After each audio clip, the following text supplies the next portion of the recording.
All right, we are live. And so I'm Peter Brousseau for 101 Small Business Mastermind. And again, we have with us our cadre of 4 solid members here. Dick, you want to say hi? Good morning, Dick? everybody. Hello, Dick. All right. Can't Mark, hear me? say hi. Yes. Hello, everybody. Great, How are you? great. And then Frank? Good morning. We're Yeah, I here. think Bruce just joined us too, sliding in at the last minute. Good morning, Bruce. Hi, how's it going, gentlemen? All right. Good morning, Got Bruce. a cadre. Okay, so let's. What we're going to do is I am going to share my screen with everybody. We're going to learn something about how to make a flyer that really works. So let me know when you have my screen. Got it. Actually, you know what? Before I do that, I better make sure that I've got it focused on me. It looks like yes, I do. Yes, I do. Okay, good. Okay, so for everybody, you would think a flyer is easy, and you know what? I need to get a sample here. Give me 2 seconds. A flyer should be an easy thing to produce, but after today's lesson, everyone will learn that, in fact, most of the flyers that are produced out there are garbage, absolute garbage. And so today, for my section, I'm going to teach you how to do this. And I made this particular flyer for my self-defense weapon instructors out there. Excuse me. And that's why it says Master Peter Brousseau up there. So the first thing about a flyer is your graphic. You need an action graphic, and an action graphic is a graphic that takes your eye and leads it to your headline, as you can see right here.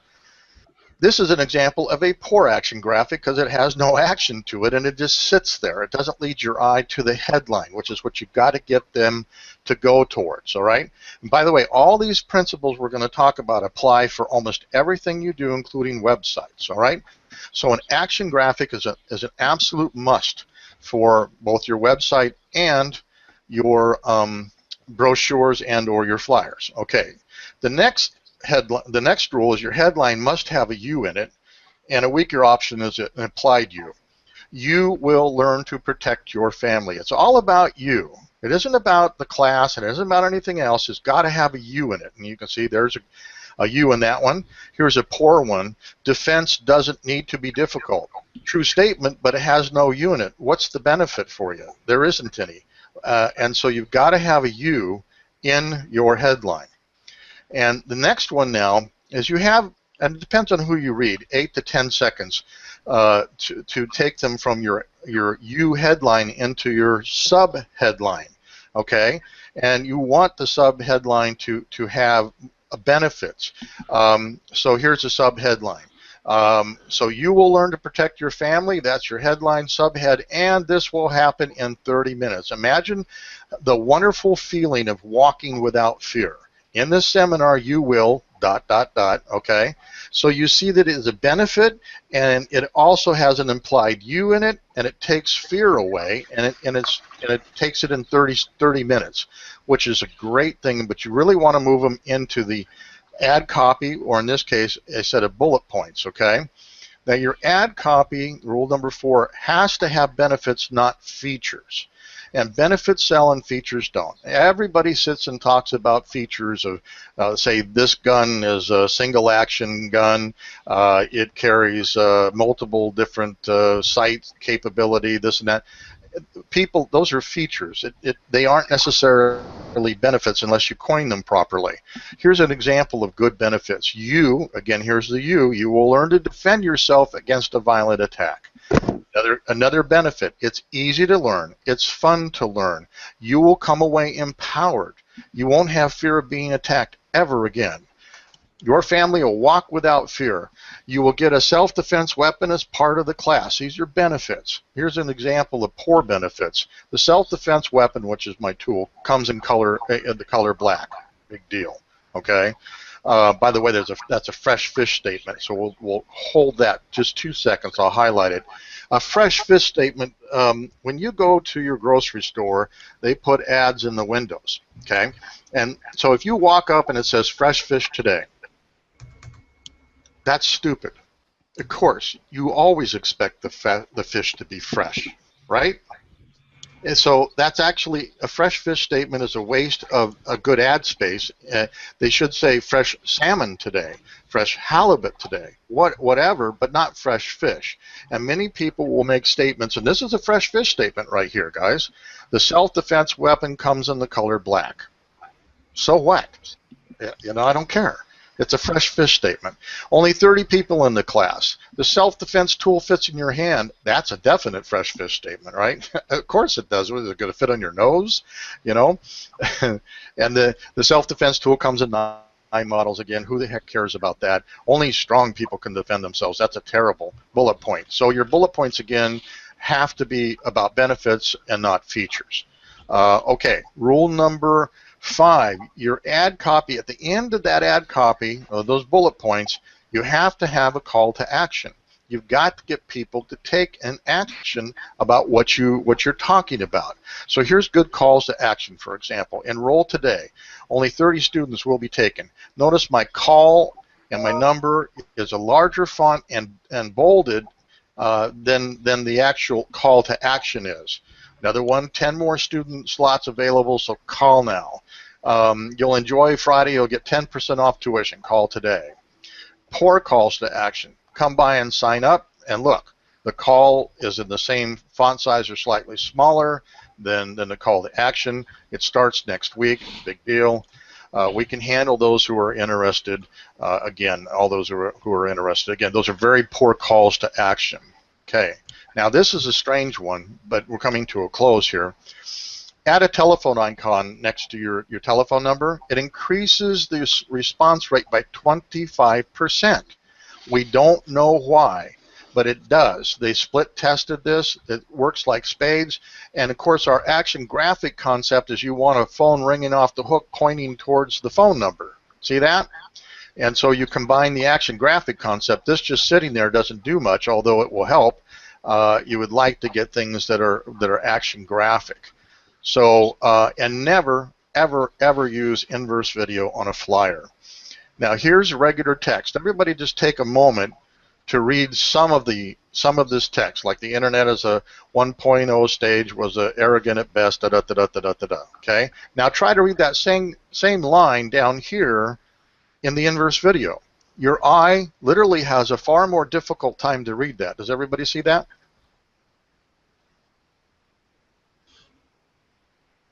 Gentlemen? It is not on my screen. It just came up. Oh, okay. Did we not have this thing on the screen the whole time? I was able to see it.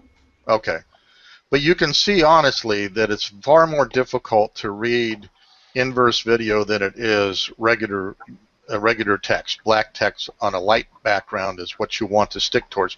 You can get away with inverse video on headlines and things like that, but why make anything more difficult to read when you're trying to sell them something, right? Doesn't make any sense. So here's what a good flyer looks like. So here's my action graphic. Here's my headline, self-defense class, you will learn to protect your family. Now, if I did it over again, I wouldn't split protect, but you can get the idea. This goes then right to the sub-headline, and this will happen in 30 minutes, da, da, da, da, da. Here's my bullet points, nice and clean, benefits-driven, walks right down to a large call to action with a phone ringing off and the call to action and the number in the same font size, by the way, I didn't mention that, as your headline. Very important. So that's a call to action. That's how to do a flyer. Now I'll open it up here, get back over here to stop sharing my screen. And do we have any questions on that? Peter? Yes? Would your be okay? Yours, fine. It's got a U in it. You betcha. Mm-hmm. Okay, great. Yep. Bill, And now Hmm? let me show you an example. I don't have it scanned in, so I'm going to hold it in front of the camera. I was down at the Chamber of Commerce 2 days ago, and I picked this up on purpose. Look at this. Introducing is their headline. An inverse video. Bang. Immediately they fail. Can you see that? Yeah. All of these pictures, none of them are action graphics leading you anywhere, your eye anywhere. Adult active adult resort living in Indio. So what? Okay. And a grand opening. Fresh fish. So what? And look at the ad copy, how small that is. And they have their logo over here at Four Seasons. Okay. Well, wherever it is. And then a map. No icon, no call to action, no anything. But their telephone number is at least bolded. So this particular flyer isn't worth the paper it's written on. The fun part now that you know these steps, guys, and I can send you the actual PDF so you can print it and look at it and study it a bit more. But you know, you're going to pick up papers, you're going to pick up flyers, and you're going to realize that 95% of them aren't worth the paper they're printed on. They're completely strategically completely wrong, and they will not work. And that's the problem with a lot of ad agencies, is they make pretty flyers, but they don't work. So we're not going to do that for our businesses. Okay? And also postcards, right? Pardon me? Postcards. Poster. Oh, postcards. Anything you do follows that same kind of pattern. And it's benefits driven. You know, it's clean, call to action, telephone icons. Now, every web page you make doesn't necessarily have to follow those guidelines, but the most important ones are the ones you find on your sales funnel, which of course I'll remind everybody are those that people come and they go through your website. You can, with Google Analytics, see exactly where they go, how long they stay, what they click on, what they look at, and you put your sales funnel on your most popular pages, which means that those are your best offers, and they should be in that kind of a format where you're talking benefits, using good headlines, using call to actions, things like that. All right. Peter, I think I may know the answer to this question, but what's the ideal number of I would say pages, folds for a flyer? Well, a flyer by nature is one page, 8.5 by 11. Or brochure? A brochure is different. A three-fold brochure. Handbills, I like handbills an awful lot more than a three-fold brochure, which a handbill is one panel of a three-fold brochure. You don't have to unfold it, you don't have to worry about it, but on a brochure, and we can talk about that maybe next time, the most important data has to be put on the front cover of your brochure and the back cover. Those are the two most important panels of your entire brochure, because you don't know if that brochure is going to land on the desktop face up or face down, in which case you want the strategy of getting them to open it, to look at it on both the front and back panels. So, anybody else? Alrighty, we're going to kick it over to Frank. All right, what did we learn in the news this week? All right, this is my toy. I love this. Okay. Yeah, Twin, this week in the news, small business lesson we can grab for today's headline. Twin number one, Dick's Sporting Goods has announced it is laying off 478 golf instructors. Whop, just like that. They just lopped them off. Why? Because the demand for golf merchandise has dropped precipitously. The sales for golf missed its sales goal by $34 million. And in retail space, everything is ROI per square foot. And they just weren't getting the return, so they have dropped it off. And they're going to replace the golf merchandise, or as much as they eliminate, with women's and youth apparel, because it gives them a better return. Now, so they said, well, why is golf sales merchandise dropping?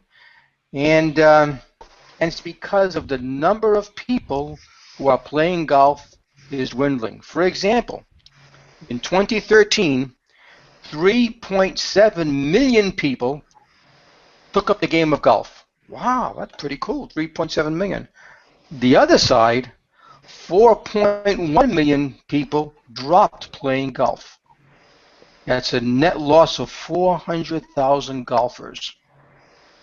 The biggest loss came in the most important category for golf, the 18 to 34 group.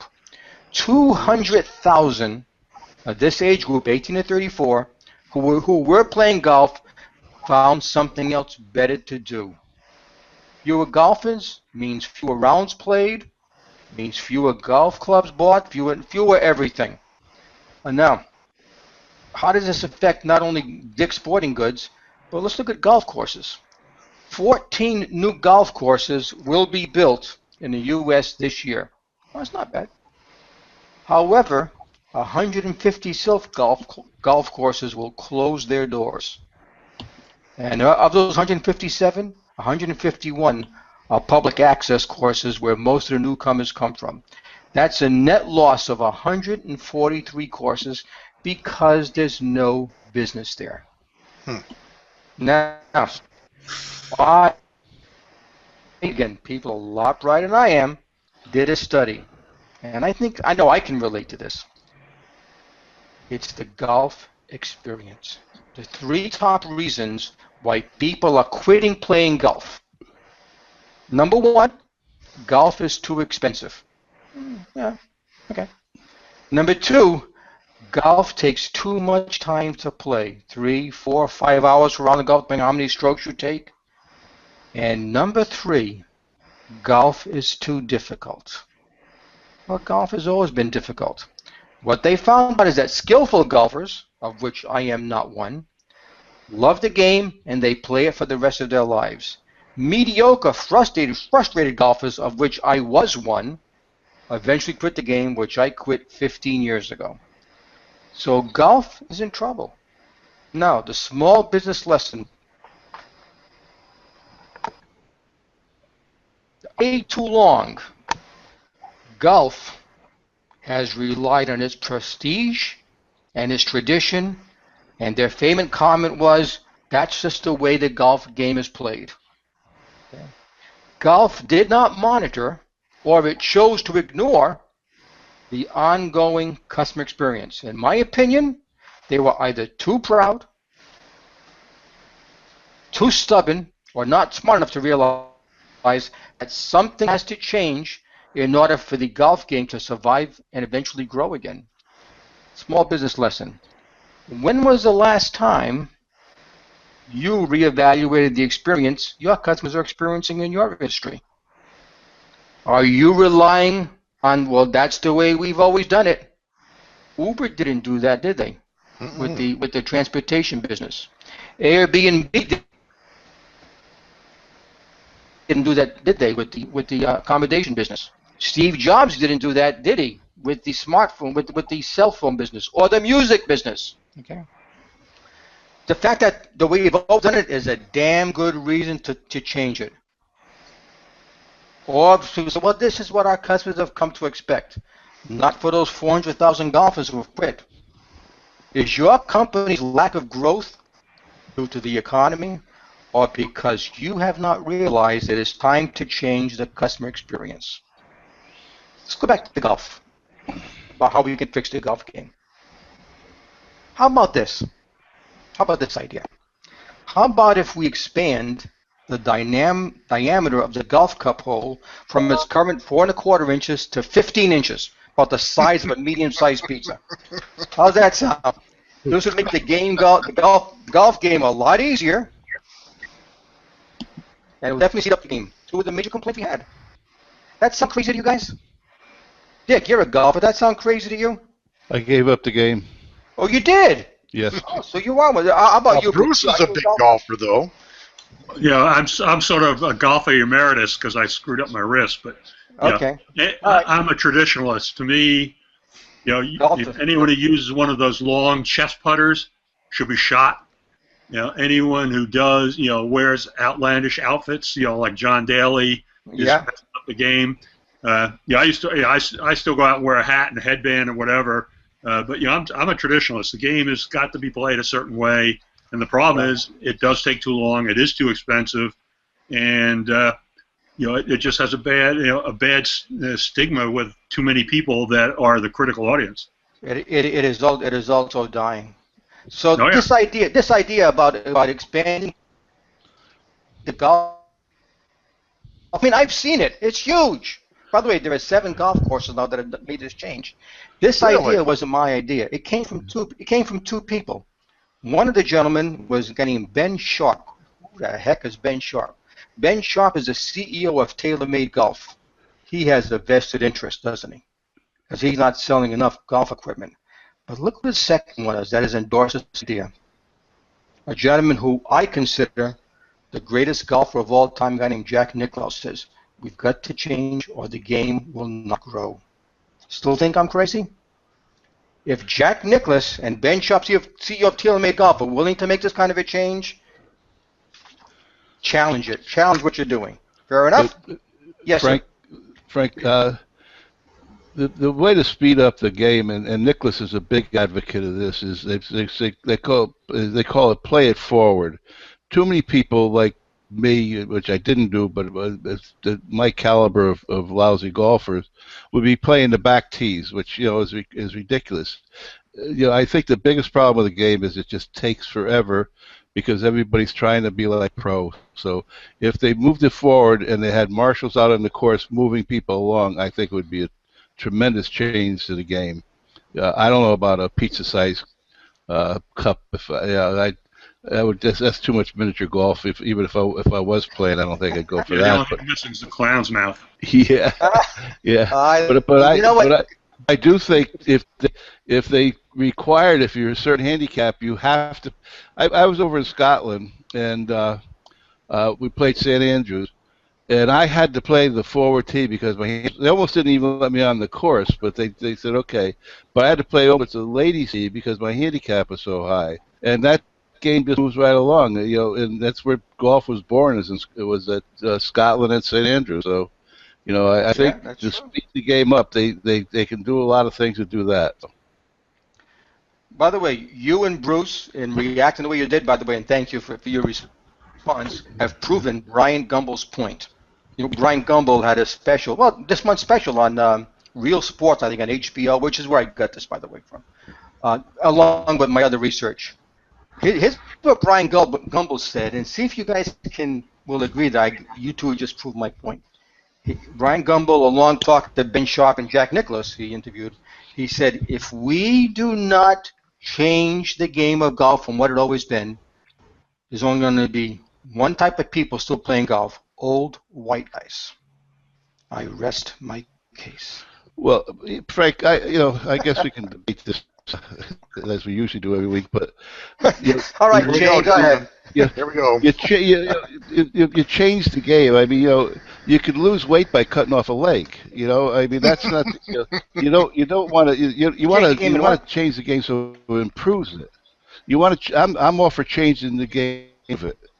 Not to to do what I think are clownish type things, and so like I say, you want to change, but just changing for change's sake, and it doesn't make the game any better. Is if the guy who hits a drive 200 yards is still playing the back tee on a 550-yard par 4, it's going to take him equally as long to get to that big cup. So I mean, I agree that the game has to change. I stopped playing it because I got bored with it. That I don't have 4.5, 5 hours a day to play, and I wasn't going to get any better anyway. So, but I do agree that they should change the game, but I just don't think that cup is the answer. And I've heard Jack Nicklaus talk many a times about how the game needs to change and what it should do, and I've really never heard him talk about a 15-inch cup. That's news to me. I've heard him talk about shortening the course and deadening the ball a little bit. Right. Anyone who plays a 7,000-yard plus course better be doing it for a living, because otherwise you are not good enough. I don't care if you're God as an amateur, you're not good enough to play that kind of course. Yeah. 6,000, 6,200 yards, smaller course, takes up less space, still get the same thrills of hitting golf ball good, if it happens, and then you get on the green and it's everybody's the same on the green. It's a putting. It's just putting. Opening the hole up doesn't reward the good golfer. It just makes the game. To me, that puts a real damage to the game. I think there's other things from tee to green where the hard part is putting. If you can't putt, you should give the game up. Really. Yeah. And could I just throw one last thing, and I'll funding I'll 15 more golf in here, but. It's funding 15 more golf courses. Could I just say one thing? Please. The biggest problem with golf is slow play because everybody watches the pros on television, and the slowest golfer there ever was in his prime was Jack Nicklaus. Yep. He was notoriously slow, and it was because of him that people are taking forever to read putts, to line up this and that. So it's kind of ironic now that he's retired that he wants to speed it up because he was notoriously one of the slowest golfers ever. Well, let me tell you the best part about recommending the pizza-sized golf hole. Yeah, you could put your pizza in it. It got two old white guys to agree that something's going to be done differently. So I think we come to go. The point is, unless golf changes something, you guys, if you're still playing, you have less people on the course. It's going to cost a lot more for a round of golf, and eventually, when you guys die, they're going to eventually. Anyway, but the point is, reevaluate your customer experience. That was the small business lesson, and golf with Ben and Jack leading it will do that. Now, I personally would not play with a pizza-sized golf hole. I think that's stupid. But again, I already quit golf 15 years ago, so it doesn't. Okay, twin number 2. In a golf game, okay? Twin number 2 is, well, wait a minute. If people are playing golf, are people watching golf? And I did a study about that. So twin number 2 is golf TV ratings have been dismal. They've been dismal. The TV ratings for the last U.S. Open, which was played at Pinehurst, was 46% lower than it was the year before, when Martin Keimer won this year. And the reason is people just don't care. And the reason they don't care can be stated very succinctly in 2 words. 2 words and 2 words only. Tiger Woods. Tiger Woods. When Tiger is playing and in contention, everybody watches. When Tiger's not playing and not in contention, very few people care. And I must admit, as much of a sports fan as I am, I fall into that category. Before Tiger's much publicized marital problems, I watched every tournament he played in, hoping he would win. After Tiger's much publicized marital problems, I watched every tournament he was in, hoping he would lose. But the fact of the matter is, I watched. Now, the only golf I watch on a regular basis is the LPGA ladies golf. You know why? Because they have people I care about, I can relate to. The obvious one is Michelle Lee, who started at 14 and now as a Stanford graduate is doing well. You got Lexi Thompson, you got Lydia Ko, you got interest people. The PGA, which is men's side, has a bunch of really good players who I'm sure are very nice people, but unless the PGA gives me a compelling reason, I really don't care if Martin Keimer wins or loses. I really don't care. So what's a small business lesson? And here it is.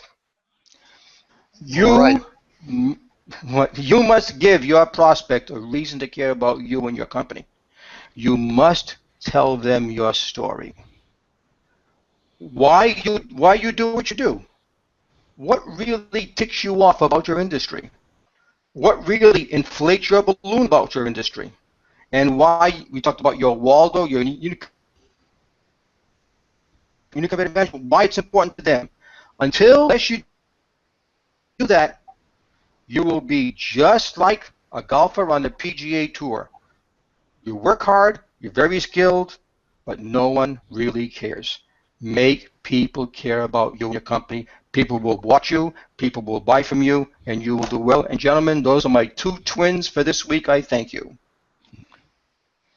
All right. Any comments for Frank?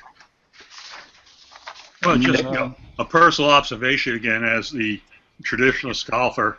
I agree. I hardly watch golf anymore except for the majors and maybe the Players Tournament, and that's mostly because the level of competition is both better and more important. I hardly watched the Open when it was in Pinehurst just because it was almost like miniature golf with the greens and stuff like that. I got up 2 of the 3 days at 1 o'clock or 3 o'clock in the morning to watch the Open Championship from England or from the UK. And I just, because the story is more compelling, it's more interesting, the golf is different. and I just enjoyed the hell out of it. But like I said, I'm a traditionalist. There's a tournament on this week, and in Akron, Ohio, and if I watch 12 minutes of it, that'll be a miracle, and that's amazing because Tiger's in it. I agree. I've stopped caring too.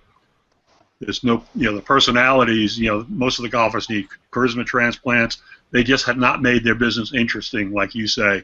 There's no reason for me to get excited about watching it or even playing in it, really. And it's just, it's sad because it used to be a pretty cool thing.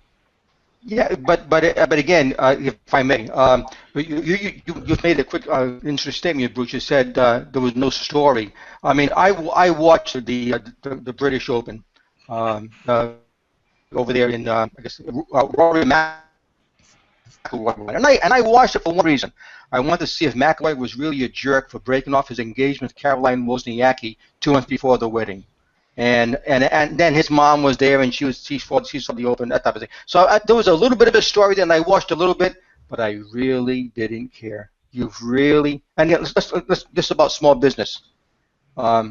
If Martin Keimer, I don't know, Bubba Watson, Johnson, all these other, Phil Mickelson is falling out of favor, except when he had that problem with the stock market.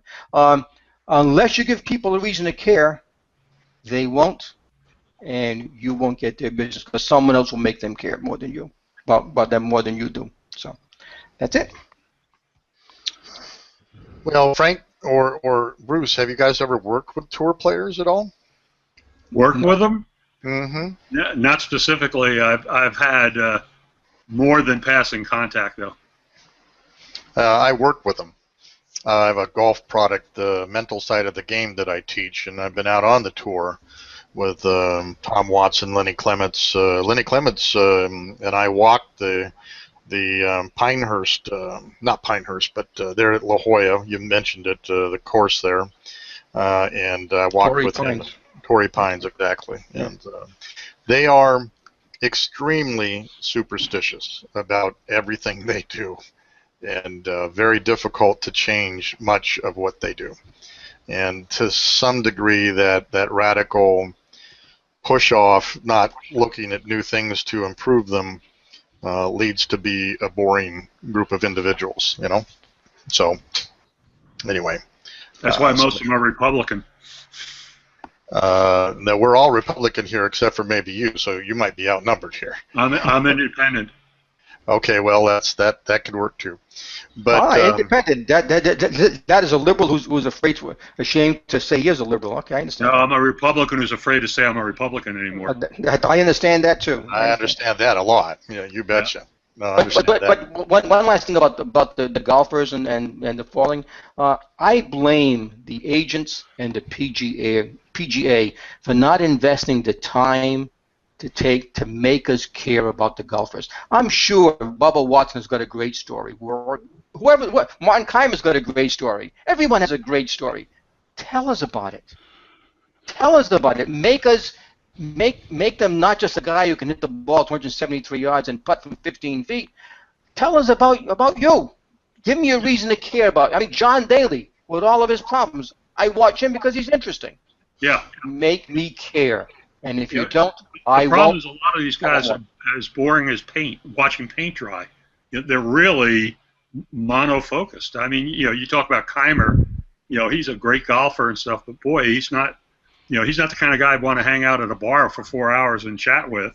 And some of the other guys, Bubba Watson, is even, maybe even more boring. If it weren't for the fact he hit the ball 7,000 miles, I don't think people would care that much about him. Dustin Johnson's another guy who hits the ball 1,000 yards. And the only his claim to fame is he's dating Wayne Gretzky's daughter. I mean, the sport is, not very interesting anymore, and the people in it aren't very interesting. Well, then damn it, have pictures of Dustin and Paulina Gretzky plastered all over the TV screen so I could care about that. Yeah. Right? Tell me about that. I just worked I was a volunteer at the PNB Party Bar Open here in Indian Wells, and I got as close as I could get to the players, and I learned a little bit about them. But Federer's got a nice story, and Nadal got a story, Maria Sharapova. I mean, they all have stories, so you care about them. Okay, and if you care about them, you want somebody to root for, or somebody to, like when Tiger Woods' case, with me, to root against. Yep. Right? Give me a reason. Or as Bonnie Raitt had in a great song, give me something to talk about. Yep. Okay. Okay, so we'll get back onto business, not so much on the golf. All right, so Mark, you want to bring up your topic? Yeah, Peter, thank you very much. The other day we talked about, again, through these series we go over SEO programs, and one SEO program that we really yes and no hear about is press releases. And press release is a very powerful tool in our SEO to get our keywords out there in our exterior SEO. So again, I think you can explain in better detail what a press release is, but I want to mention a friend of mine had a company, and he was a commercial vineyard company, and he really had some problems selling his product on the web, and he was low rank on Google. And what he did a press release, and what that did, that raised his Google rank up, and from there on he ended up doing $1 million in sales. So I'll never forget that story with that gentleman, and I still like to bring up an SEO program with press release. Okay, and the nature of what you're talking about is what we call off-page SEO techniques, and that means off your site type techniques. And press releases are a different creature. They as we talked in the green room here, press releases everybody kind of thinks is old hat. Well, it turns out that they've been renovated into the top hat, because now they're searchable with your keywords. And a press release is a very dry document, and there are rules that you've got to follow to make these press releases. And when you put them out to these particular press release hubs, if you don't follow the rules, they won't put them out.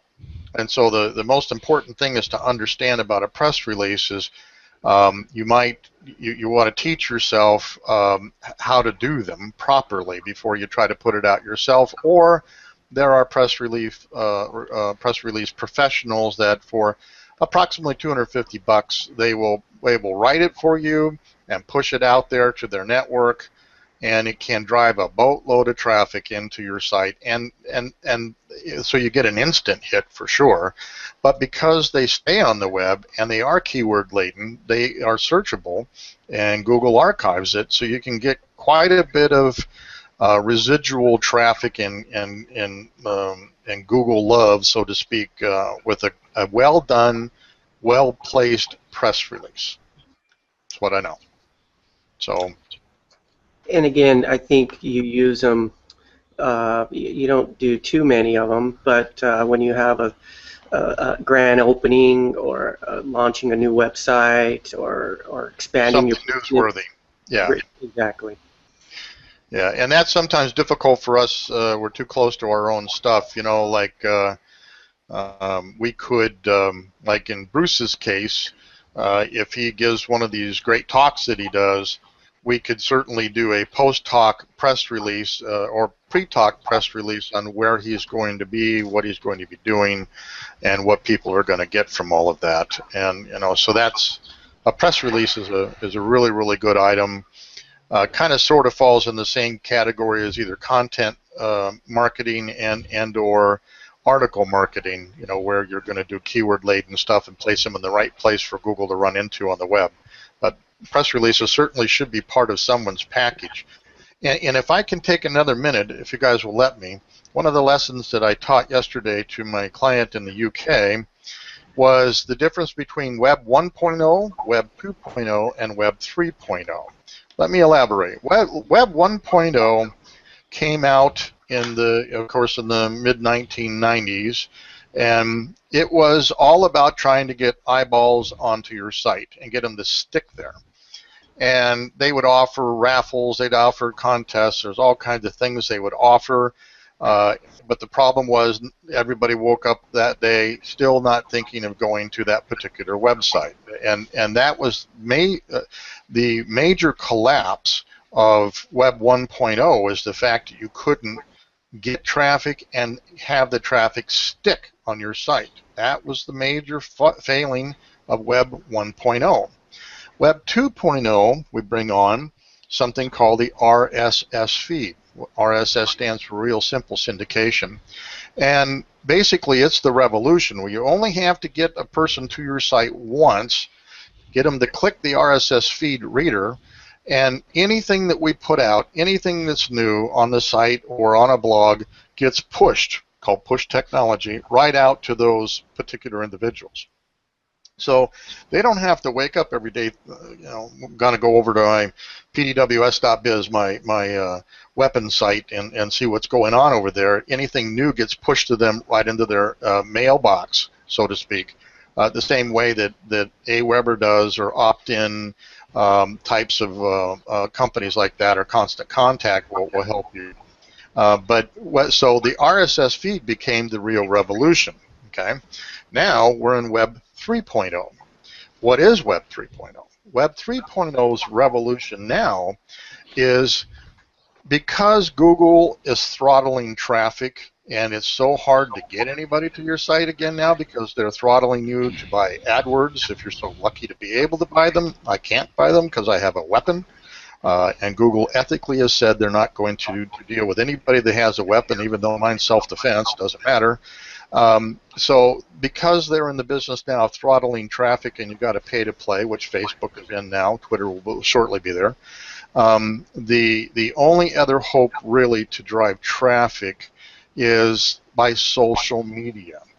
And that has thus revolutionized the web now to Web 3.0, where you embrace social media, you follow like-minded individuals, you find those tribes that we've talked about in the past, right, that you can belong to, that have the same interest you do, and you co-populate yourself amongst those tribes. They come back and see who's following them because you're following them, and they say, oh, I like this guy, I like his product, let's push this out there. And so Web 3.0 now is really an embracement of social media and how you use it on your site. Now, very interesting to note, when I was on, I pulled up plumbers in London and started looking at some of the pages teaching my client what to look like. What I found was very interesting. I put them through WooRank, which is this tool that I use to see the goodness of particular sites, and most of the sites actually had a much better scoring than most of the American sites. And I was a little taken back by that at first, but it still shows that I had a site that was in the 70s in ranking between 0 and 100. Most of the American sites barely get past 50% goodness, okay, which just says our webmasters aren't as thorough as theirs are. And yet it was on page 9 of a Google search for plumbers in London. And you look at that and you kind of shake your head. Why? They got everything going. Well, the major piece, Mark, that they didn't have, keywords. The second major piece that they didn't have, no social media. So it just goes back to hearken that the keywords are well, they had keywords that Google picked for them, obviously, that were no good. You're not going to rank for plumber. You're not going to rank for London. You're not going to rank for, this is ridiculous, And so it was very much of an eye-opener to see the importance, again, of good keywords, and then the embracement of social media, and that you're active with it. Not that you just embrace it, because if you, like in podcasting, and Frank's very interested in podcasting, we call it pod fading. People come out of the starting blocks and they're podcasting, and then they just kind of fade off into the sunset. And Google watches that and then downgrades your site. So once you get in the game, you got to keep it up, got to keep it going. And so you can see that there were people that started their social media and had social media for, say, 3 years. However, they had a very small amount of traffic in their social media and or postings, which again hurt them. That's why they're on page 9. So it was very interesting. So I digress, but I think it's important for our listeners and everybody to understand the difference between Web 1.0, 2.0, and 3.0. Okay? Any questions? Mm-hmm. Nope. Okay. Yeah. You want Okay. to? I want to go back to Mark's for a comment about press releases. Mm-hmm. About press releases, okay, Mark? Yeah, Yes. I took a while to get my thought together. I'm going to admit I'm prejudiced. Okay, I am prejudiced, and I'll just admit it. Not Jesse Jackson kind of prejudice, but the minute I see press release, I say, oh no, another one of those boring things. And you know what? 99.9% right, I am right. It is boring. I'll see press release and say, okay, so I'll read, and I'll do whatever else. I'll read the headline. Frank opens up new restaurant in India. Boring. I'm out of here. And I never get to the first sentence because I assume it's boring. Now, I don't know if you have to, if there are rules for the headline, but to me, a headline of any press release should have only one goal: get me to read the first sentence. And if it doesn't do that, it's the worst headline as far as I'm concerned for a press release. So if you're going to open up a new restaurant, you start your press release like, Mark opens up a new Italian restaurant in India, I don't. To me, that's what do you call it, Peter? Fish something? Turn to a fish. A fresh fish statement. Fresh. Good. So you and 5 other people done it this month. I don't care. And I can do my eyes, and I know I have a short attention span, but my eyes will not go beyond the headline. So is there a rule that the headline cannot be interesting? Yes, let me answer that. There are very strict rules on a press release, and they're really not for the general population per se. Right. They are for news organizations to pick up and come back and interview you, and then that's where you tell your story. Right. So it is a preamble attack, so to speak, to get someone, journalists in India might want to know that something's opening up that's new. I mean, that is news, and they'll grab that, Frank, and they'll call you up and let's have that interview, and then they better be listening to Frank because it's about telling your story. So then, go ahead, Frank, and I'll respond. Yeah, then I am right. I am prejudiced against press releases, and they're not made for me because I'm not a journalist and I don't care. Well, right. Exactly. A press release is really not for the public. It's for professional people that are in communications and whatever field that is. It's for the press. TV, journalists, anybody that prescribes to that feed, so to speak. And then the second tier, though, it does raise your SEO. So again, as we talked about that puzzle in our SEO, it is a piece to our puzzle when the time is right. And that does, it's not for Frank really to read it. It's for the journalist to read it at the TV station, but it's also a very powerful tool for the search engines. For the search engines. Exactly. Search engines. Google, and when I say Google, again, like we say, it's all search engines, and they get a hold of that information, and that, again, that's real-time, up-to-date information, which search engines love. Right. And so again, that raises, like I was saying in my introduction, it really wasn't the point that this this vineyard owner, what the point was is he was third or fourth page with his website, and then once he did his press release, it sent him to first page, second level. So then he started getting hits, and then once he got the hits, then he started getting the sales. So it's almost a two-tier SEO program, really.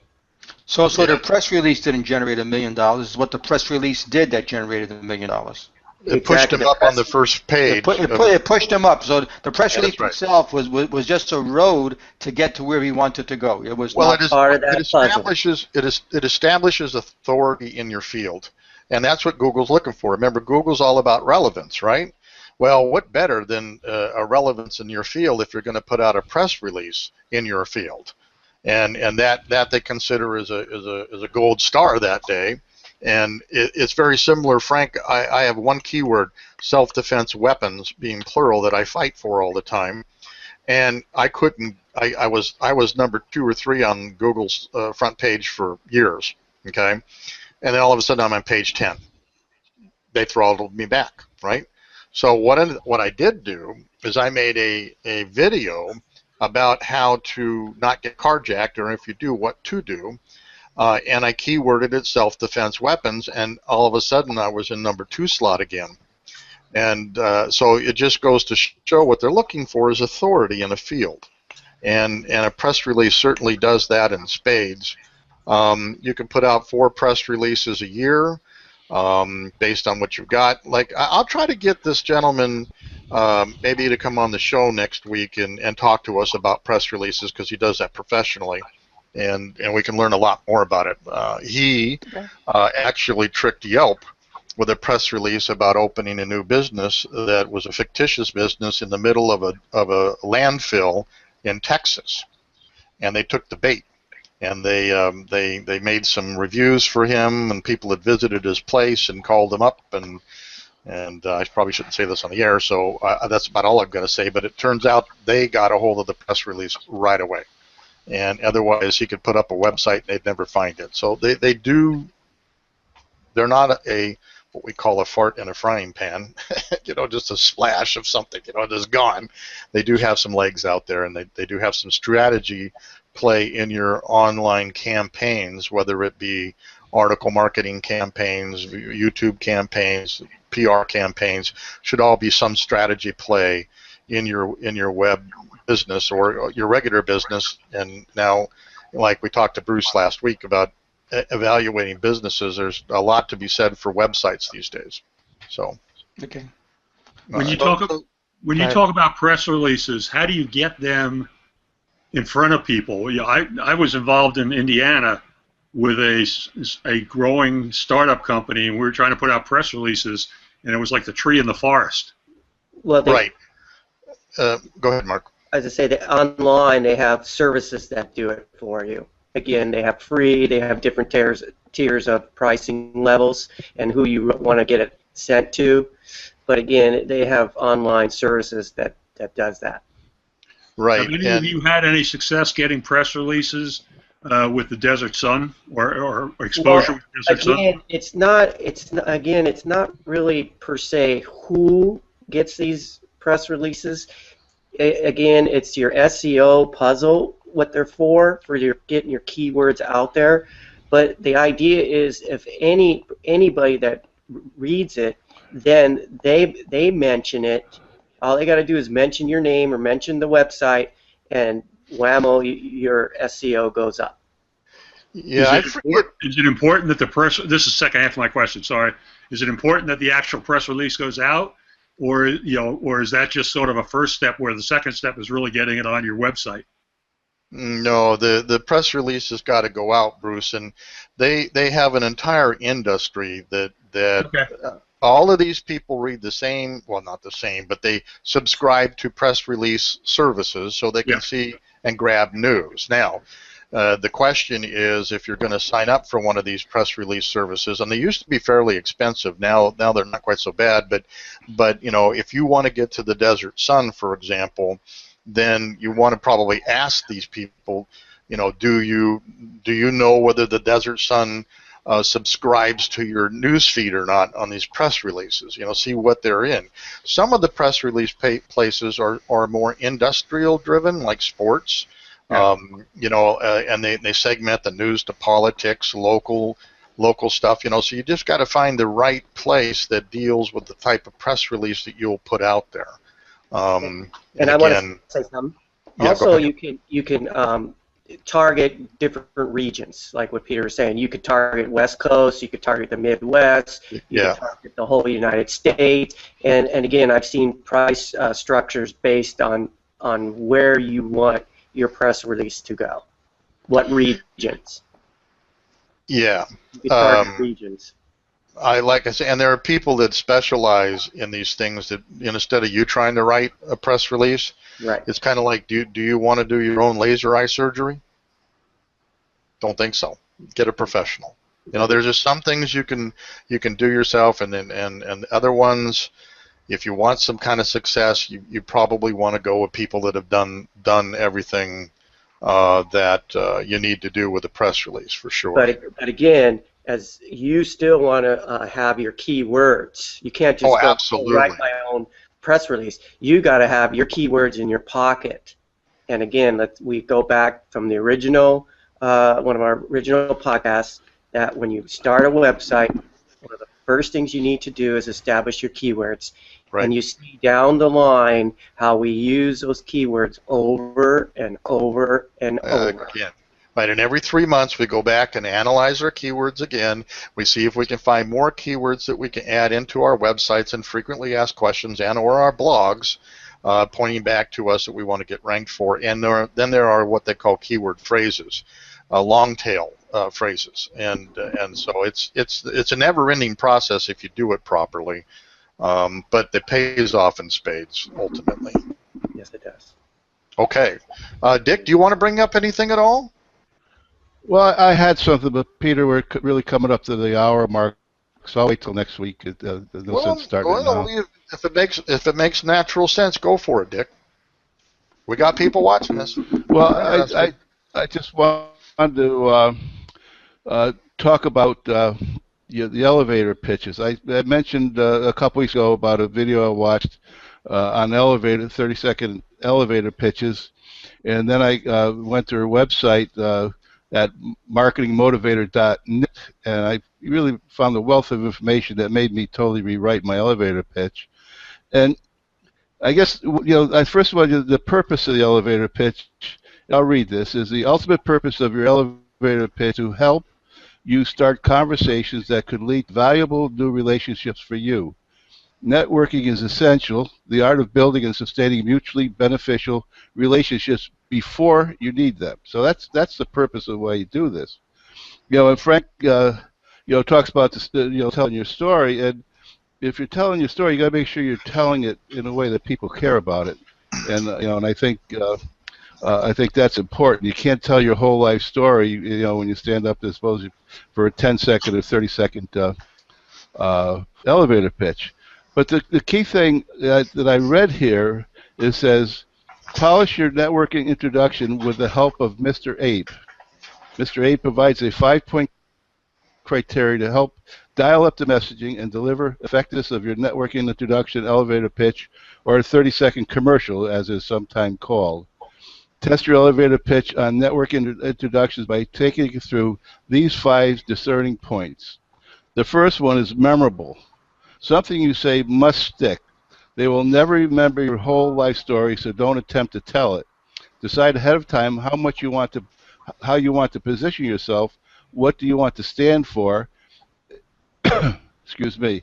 And it can really make you memorable. So that's the M in Mr. Relatable or relevant. The other person must be able to relate to what you are saying. Don't make them work so hard to understand you. Find the common ground between you. Start the conversation. So that's the R in Mr. Now we're getting to the Abe. Authentic. You must be comfortable in your own skin. Find your passion and share it.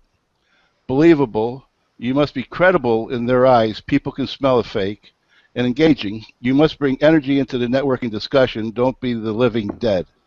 So with that, I rewrote my elevator pitch last night, and I'm going to read it to you guys, and I would love to get some feedback of what it is. So here's my 10 or 30-second elevator pitch. My name is Richard Bentley with Legal Shield. Have needed to talk to an attorney but felt the issue was too trivial? Legal Shield provides access to quality law firms for advice and consultation on matters from the trivial to the traumatic, 365 days a year, 24 hours a day, for less than $1 a day. Richard Bentley, Legal Shield. Now you guys all heard my other ones. What do you think of this one? Honest opinion. I love it. I would advise. I'm ready to sign up. Yep. When you say trivial, I would throw in something, either trivial or too costly. I would get the economic thing up front, and then you go into it for the minimal cost later on. But one of the problems with people talking to lawyers or business exit advisors or whatever is they're scared to death of the cost. Right. Yeah, that's a great point. And I missed that. I wanted to get the good point, Bruce. Thank you. Good point, Bruce. Yeah. Yeah, but the last thing I remember is less than $1 a day. A day. Yeah. I like the $1 a day. That's what I remember. Yeah. Yep. But in my previous ones, I was trying to sell. Yes. What was the name of that website again? It's the website is. Hold on one second. I'll give you. Well, we'll put it up on the show notes too. Okay. I know it's .net. I remember Yeah, that. it's Kathy Fee. The website is marketingmotivator.net. Kathy McAfee, MCAFEE. And I have 8 pages, and it gives you examples. It really has opened my eyes. I sold all my life, and I probably have given a million elevator pitches, but the question is advocates totally, and it gets people thinking, and you can relate to them. And I like Bruce's input. I meant to put that in there. So, no, I found it, and I agree with Frank. Stories sell, but you have to make sure you're telling the story that the people, and you capture their interest, and that's kind of what this is about. So, All right. If I can add something, I just, an example. She Yeah, I stands do. up I and know she says, Donnie. I'm from Desert Cow. How about a moo? And then everyone has to say moo to her. And it's corny and, nutso. And she talks about, I'm going to help you with your computers, and that's no bull. I'll take your bad computer and take it out to pasture. And I mean, if it were any corny, it'd be in Iowa. But I remember it every time I think of her. But I mean, it is memorable, and that's what you want. You want someone to walk away and take something with it, whether it's $1 a day or whatever, $1 a month, whatever the number is, and your name and the buzzword. Everything else is just, is icing on the cake. But you have to have something that, that strikes in the heart and minds of the people. And she's good at it. She's incredible. So on that note, Dick, yeah, we networked this week. yeah, My new business card. right. Tell everybody how this worked. And that's an elevator pitch in a physical form right there. Yeah, and it's a great elevator pitch. Well, I was with Peter. I guess it was Tuesday night. We were at the Indio Chamber Mixer, and he has his new card. I don't know. I'll hold up mine. I don't know if you I can got see mine it. right here. Yeah, hold it up. It's a Yep. it's a CD-ROM, and I was with him, and every person he handed it to looked at it and says, "Wow." They just the first reaction was, "Wow, that looks great. That's great." And I've seen it and watched it, and I know he gave it out Tuesday morning. It's a tremendous sales tool, and I hand my card out. They look at it and they say, "Oh, okay, that's a nice card, Legal Shield Law." He hands his card out, you get wow. I mean, what more could you ask for? Yeah, they ask me what's on it. Sometimes I say, well, you have to pop it in to see. Kind of like Nancy Pelosi, got to pass the bill to see what's in it. But in this case, they are very curious about this particular card, and carries 4 videos of clickable sections. But I met the mayor, and you're going to get 30 seconds with the mayor. I introduced myself, handed him my card, and said, if you're interested in podcasting for the city of Indio, call me. He goes, oh my God, look at this thing. This is cool. What's on this? I don't have to do anything. I don't need a sales pitch. This is it. So this is, I keep telling everybody these are cool things, but Dick was the one that we had dinner afterwards, and he says, my gosh, everybody was just flocking around these things. What is this, And that's in spades what you'd like to do with your business card. So just a point of fact. When was this event? Last Tuesday. Tuesday night. And who was the group? I'm sorry. It was the city of Indio, and I think Palm Desert was there as well. So we had the mayor of Indio, we had the chief of police there, we had the city manager there, and a bunch of the city folks, and then we had some assemblymen there as well. It was a pretty big mixer. So it was very big. Commerce or just the city of Indio? It was the Chamber of Commerce for the city of Indio, but also Palm Desert came. Their chamber. So they co-mixed. That's an interesting mix. Yes, it was, and actually, we go. Dick goes to these things more than I do, so maybe we ought to punt over to Dick. But they are difficult. Sometimes they're difficult to meet people because they naturally tend to get lumped into 4s, and you're an odd man out. So getting through there somehow is important. But I've touted the end result of these business card CD-ROMs since 2004, and they just work and don't believe anything I say. Watch me one time. or Dick's going to have his by next week. I'm doing Dick's this Friday. And it's just a wowie. And the other thing that's cool about these things is they'll never throw them away. They have a perceived value. They cost you about 50 cents to $1, depending on what you do. But that's nothing when you get a contract. It's absolutely nothing. And so, but the leaders, and I watched them take cards and put them in their pockets. When I walked up, they all talked about this card. They all wanted to know what was on it. They all were really curious about it. And I think, what more could you want? You know? Yeah. Don't know. Yeah, But, it really, especially when you go into these. Bruce, you do a lot of them also, but you go into these rooms that they tend to have them in facilities that can't hold the amount of people they have, and unless you're a member of the chamber and been a member for a while, you're a stranger every time you walk in. So it's very difficult to strike the conversations. Quite honestly, my strategy of these things is I kind of stand just a little away from the crowd, and as people are walking by, they'll either say hi to me or I'll say hi to them, and I get to talk to them. That worked well for. I've got a call when we get off here that came from that. But when Peter, and he hands that out, all of a sudden, I don't want to sound too biblical here, but it's like a C card. Everybody says, "Wow, look at this!" Everybody sit around talking about his business card, and you can't ask for more than that. No. I've actually had people hold it up to their friends and come on, look at this, and you get 4, 5, 6, 10 people over there looking at your card. And, it's any trick you can. Elevator pitches are important. There's Frank's. Can hardly see it. Frank, turn it so we can see what it looks like there. It was kind of all shiny. Especially where the webcam is. Can you see it? Yeah. Oh, yeah. Tilt it up. There you go. Yep, there it is. And I have it. If it doesn't do anything else, at least it operates as a business card itself. Because it has all the printed material on it that your business card would have. But it has that charm to it, and those are the kinds of things I think we need to look at that really separate us from everybody else. And that's an elevator pitch in itself. Yeah, just to I met you just about a year ago now, I think, and you gave me your info card thing. And that card has been on my desk for 1 year. I see it every time I sit down on my computer, and it's right here. So it's and all the other cards I've either thrown away or I filed somewhere for future reference. It's the only one that is there all the time. Yeah, and I found that to be true over the years. And what would you pay to have your business card floating around their computer for a year on the desk? I meant, shoot. That's great. Well, of course, you'd like to have them call you, but the fact of the matter is it didn't get thrown away because it has a perceived value to it. Yeah. Anyway, so all right. Anybody else got anything?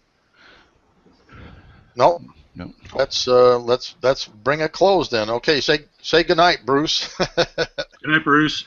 All right. Good night, Dick. Good night, Bruce. Good night, Dick. Good night, Dick. Bruce. Everybody. Good night, Good night, everybody. Thank you again. All right, guys, hang on, and I'll stop this. And thanks everybody for watching.